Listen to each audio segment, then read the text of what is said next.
This is example 1-8, where we're going to look at Newton's law of viscosity. So we are asked to find the shear force imparted by a plate floating on a thin film of gasoline.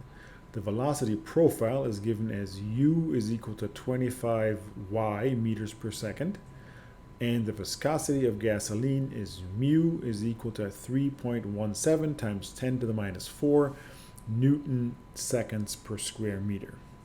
So what's our law, right? So we know that the law is that mu is equal to tau, which is our shear force, and that is times the velocity gradient, du dy.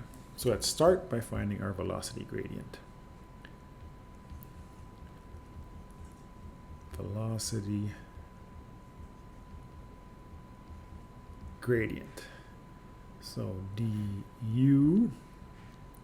dy means basically we have to take our function for u, which is we're given up here, and we have to take the derivative with regards to y.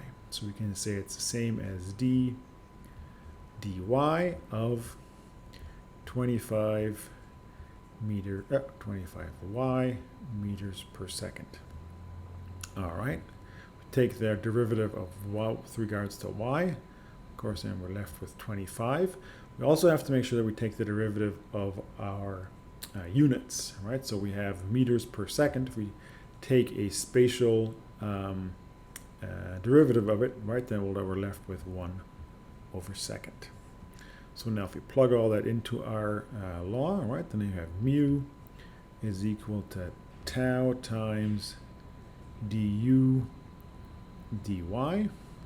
Tau is given to us as 3.17 10 to the minus 4 Newton seconds over meter squared, and then du we just calculated was 25 1 over seconds. All right, that gives us 7.925, and now times 10 to the minus 3. And so if we look at the units, right, we have a Newton here.